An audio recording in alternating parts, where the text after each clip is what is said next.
안녕하십니까. 더불어민주당 국민소통위원회 김현 위원장입니다. 오늘 함께하신 전영기 국민소통위원장이시고요.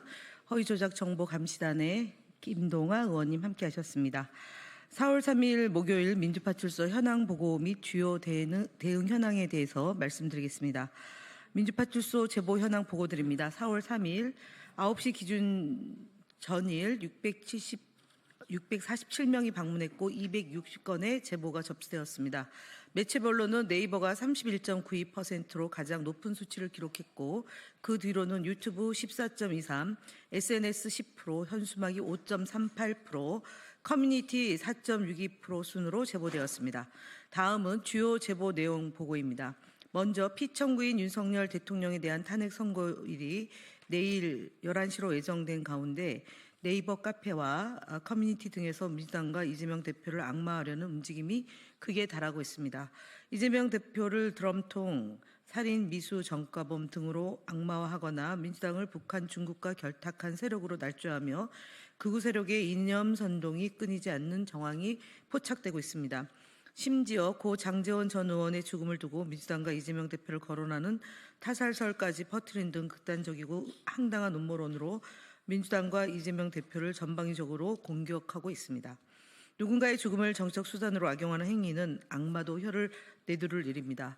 또한 네이버 카페를 통해 사법부와 국회를 대상으로 한 테러 모의와 폭력 조장글과 탄핵 반대 집회 현장에 투입된 경찰에 대한 허위 사실도 끊임없이 재생산되고 있습니다.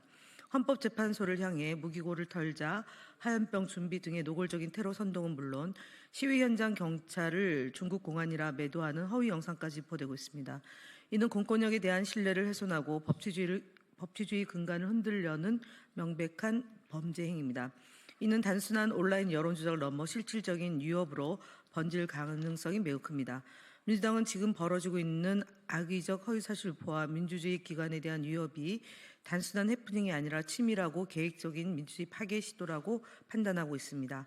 이재명 대표를 향한 조직적 악마와 민주당에 대한 음모론 그리고 헌법기관 등 사법부에 대한 폭력 선동은 결코 용납할 수 없는 민주주의 파괴 행위입니다. 그 배후와 실행 주체를 반드시 추적하고 끝까지 책임을 물을 것이며 민주주의와 법치주의를 위협하는 세력에 대해 단호하게 대응해 나갈 것입니다. 마지막으로 네이버 카페와 커뮤니티를 통해 어제 실시된 4.2 재보궐선거 관련 부정선거 음모론이 또다시 유포되고 있습니다. 지난 12월 3일 윤석열 대통령은 대국민 담화를 통해 부정선거를 계엄의 명분으로 삼아 내란에 준한 혼란을 야기한 이후 극우 세력은 부정선거론을 자신들의 공식 주장으로 격상시켰습니다. 이번 4.2 재보궐선거를 두고도 중국이 조선소를 노린다, CCTV 조작 등 부정선거 음모론을 제기하며 또다시 국가를 혼란에 빠뜨리고 있습니다. 그럼에도 불구하고 국민의힘은 이러한 음모론에 침묵하고 오히려 부정부패 선관위 카르텔이라는 모호한 언급으로 의혹을 부추기고 있습니다. 국민의힘은 선거에 참여해 승리하면 승복이고 패배하면 부정이라 우길 셈인지 국민 앞에 분명히 답해야 할 것입니다. 다음으로 국민소통위원회의 주요 대응 현황에 대해서 보고를 김동아 의원님께서 하시겠습니다.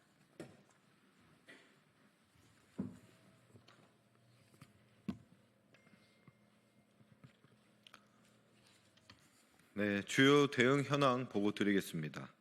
4월 2일 어제 날짜로 허위 보도된 스카이데일리, 자유일보, 매일신문 등 기사에 대한 언론 대응입니다. 스카이데일리는 민주당이 대한민국의 주요 요직의 화교와 중국인을 임명해 반국가 행위를 저지르고 있다는 터무니없는 내용을 보도했습니다. 자유일보는 민주당이 여론 조작을 지시했다는 근거 없는 의혹을 제기했습니다.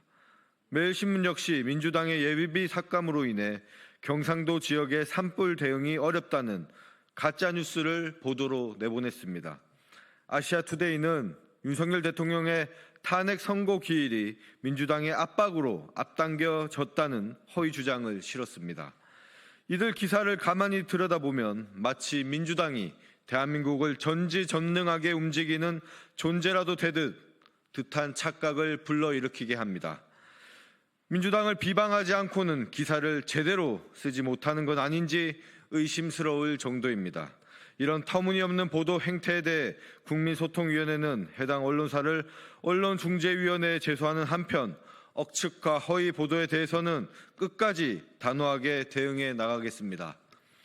다음 스카이데일리 허위 보도에 대한 고발 사항 관련하여 추가 보고드리겠습니다.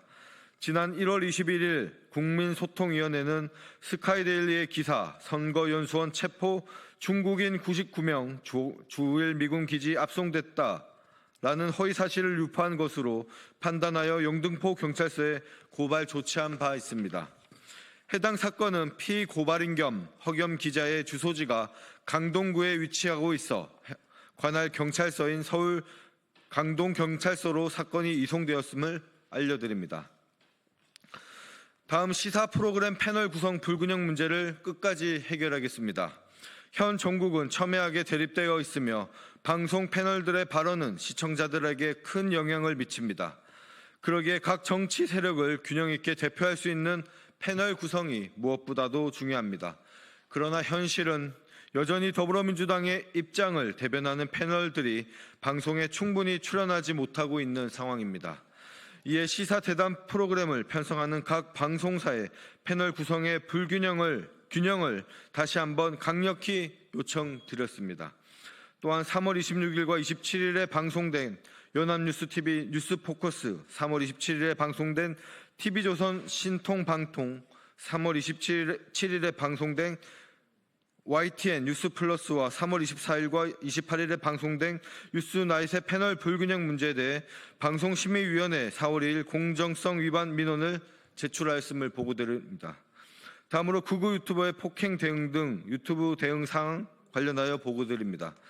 민주당 탄핵이 김어중의 지령이라는 허위 주장을 펼친 고성국TV, 윤석열 대통령의 내란을 옹호하는 이봉규TV, 헌법재판소를 무력화시키겠다는 정광훈TV, 노무현 대통령을 반국가 세력의 배우로 몰아간 그라운드C, 폭력과 폭동을 선동하고 있는 신남성연대의 영상들에 대해 각각 유튜브 커뮤니티 가이드 위반으로 신고를 완료하였습니다. 유동규 TV에 대해서도 어제에 이어 지속적으로 모니터링을 실시하였으며 총 4건의 커뮤니티 가이드라인 위반 영상을 추가로 신고하였습니다. 이 중 2건은 이재명 대표에 대한 인격 모독성 내용이었고 한 건은 쌍방울 비서실장의 녹취 파일을 근거로 법원 로비라는 허위 주장을 담고 있습니다. 해당 영상은 자진 삭제된 것으로 확인되었습니다. 이는 유동규 씨 스스로도 문제의 심각성을 인식했음을 보여줍니다. 유동규 씨는 더 이상 왜곡과 비방을 즉각 중단하시고 진행되고 있는 재판이나 성실히 받길 바랍니다. 또한 지난 1일 탄핵 찬성 집회 현장에서 UDT 출신 보수 유튜버 유 씨가 고등학생 김모군을 폭행한 사건이 있었습니다. 이 장면은 현장 영상에 그대로 담겼으며 당시 현장에 있던 경찰은 경비 업무만을 가능하다는 이유로 사건을 종로경찰서로 이첩했습니다. 국민소통위원회는 이번 폭력에 대해 강력한 유감을 표하며 유 씨가 경찰 수사를 제대로 받고 있는지 끝까지 확인할 것입니다. 아울러 유 씨가 운영 중인 유튜브 채널에 대한 전수 모니터링을 실시하였고 시민 폭행 영상 등 총 4건을 유튜브에 신고하였습니다. 이상입니다. 네, 국민의힘 거짓말 시리즈 80번째 말씀드리겠습니다. 권성동 국민의힘 원내대표가 민주당이 내란을 선동했다는 취지의 거짓말을 이어가고 있습니다. 3월 29일 기자간담회에서 민주당 초선 의원 70명 전원과 쿠데타 수계 이재명 대표와 김어준 씨를 내란 음모죄와 내란 선동죄로 고발할 것이라고 무고하더니 4월 2일 의원총회에서는 또다시 민주당 초선 70명은 김어준의 지령을 받고 이재명의 승인을 받아 국무위원 총탄핵 운운하면서 무정부 상태를 만들겠다고 공언했다고 재차 주장했습니다. 내란죄란 국토를 참칭하거나 국헌을 무너하게 할 목적으로 폭동을 일으키는 행위를 이릅니다. 내란 음모죄는 이러한 목적으로 내란을 모의한 경우에 해당합니다. 정확히 작년 12월 3일 윤석열이 꾸미고 자행한 행위입니다. 또한 내란 선동죄는 다른 사람을 내란을 일으키도록 부추기는 행위에 대해서 규정합니다. 지난 1월 서부지검 앞에서 훈방 가능성을 시사하며 폭동을 부추긴 윤상현 의원 탄핵일 인용되면 전쟁이라는 홍준표 대구시장의 발언 등이 내란 선동죄에 해당한다고 봅니다. 권성동 원내대표의 발언은 내란 정당이 내란 종식을 위해 애쓰는 이들을 무고해서 자신들의 혐의를 뒤집어 씌우는 터무니없는 적반하장식의 거짓말로 볼 수 있습니다. 실제 권성동 대표의 지시에 따라 내란 음모 혐의로 상기 인원들을 고발한 주진우 국민의힘 법률위원장은 3월 31일 제3자인 조국혁신당에 의해 무고죄로 고발당하기도 했습니다. 내일이면 진실이 백일하에 드러날 것입니다. 이상입니다.